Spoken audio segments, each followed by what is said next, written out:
Hello friends, this is Wake Angel 2001, and I apologize once again for the sounds of the 3D printer in the background.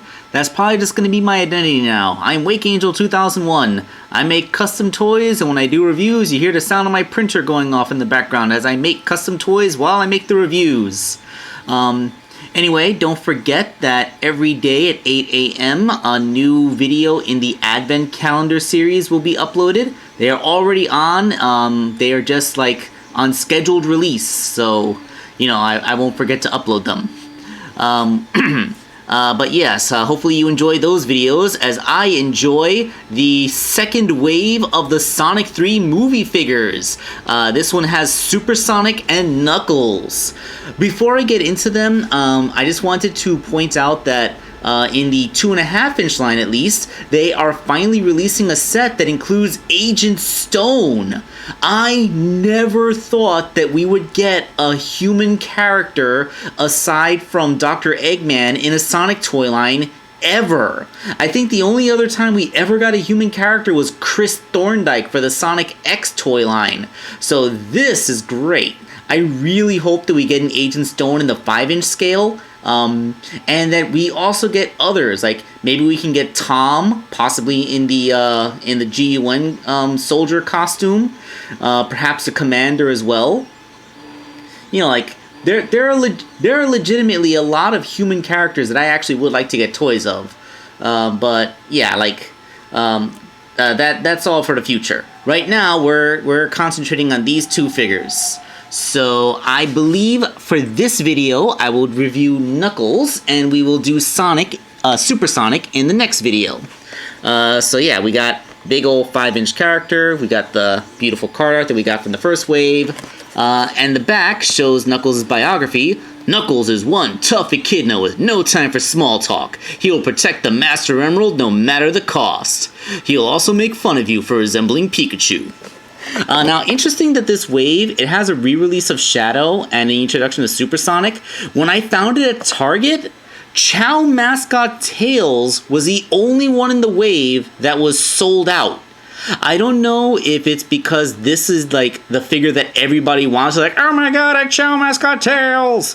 Or like if he was just short packed, so he sold out fastest because there were just a few of him on the shelf. But it was kind of weird to me to see all the characters from the wave, and quite a few of each of them. It's not like I was just picking up the last lingering ones, except for this one. It was so weird.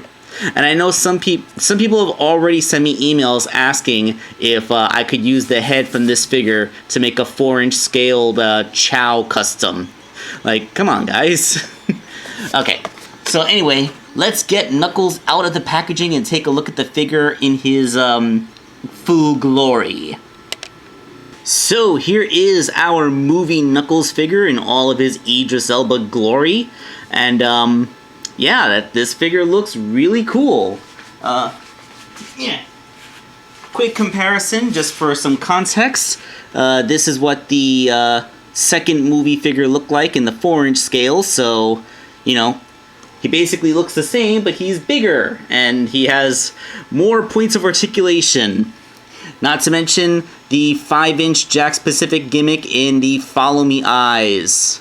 Of course, his eyes are so narrow that it can actually be a little bit harder to actually see them follow, although it does still kind of work.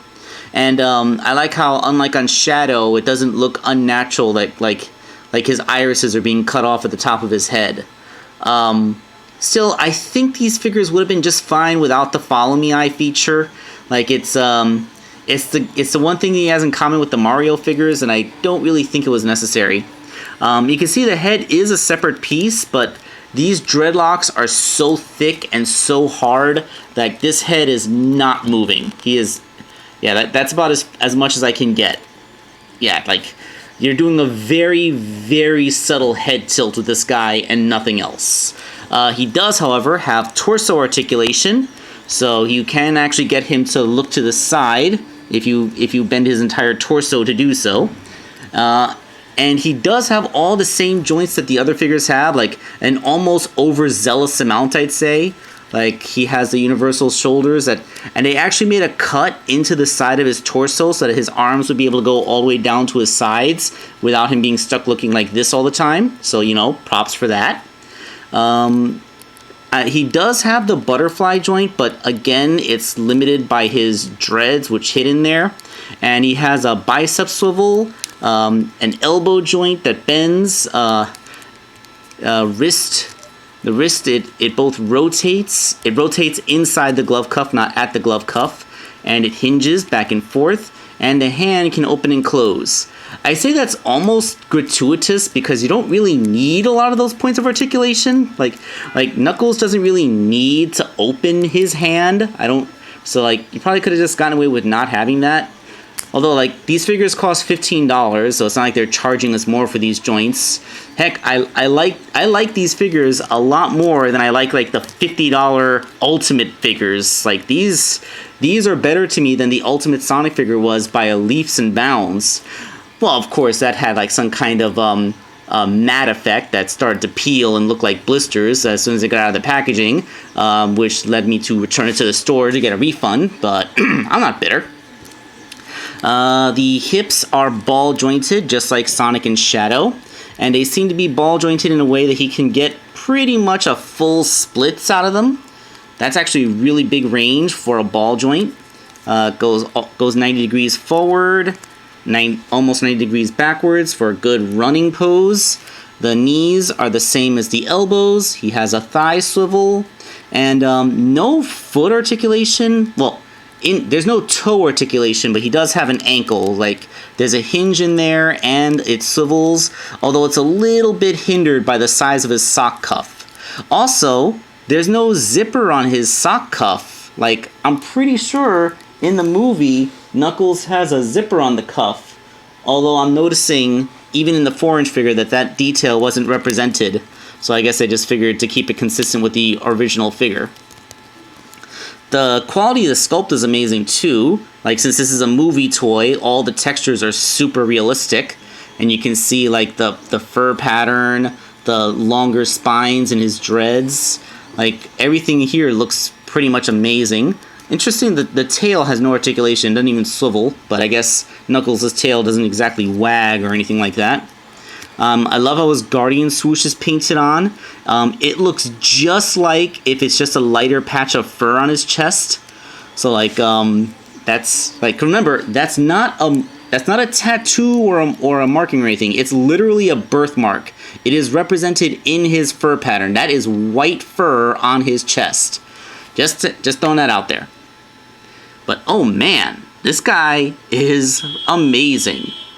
Just like all the other Jakks Pacific figures, the figure looks great and is way more articulated than it really needed to be, but holy crap, is it a satisfying experience. And it's dense and heavy. This guy's rock solid. He feels great in the hand, and he is super fun to pose around. Let's see if we can get him to do something cool. Yeah, so it's nice to know that all those joints aren't just for show. He can hold a pose, like he is well balanced enough to stand, and the joints are strong enough that they can hold in any position. So, yeah. The only note that I would have given was to see if they could have tried sculpting his dreads out of a softer material so that the arms wouldn't be limited by them, like they could flex around the shoulders a little bit. But, you know, that's just kind of always been an issue that Knuckles figures have had. So I don't really think that Jakks Pacific is going to be the one to magically solve that problem overnight. But still, amazing. Wave 2 should be hitting your targets, and it should have already been in Walmart for a while. I can't be too specific about the Walmart thing because, like I said, I don't have any Walmarts in my area. But yeah, happy hunting, guys. Go get this one because it is truly awesome. Stay tuned for the Supersonic review.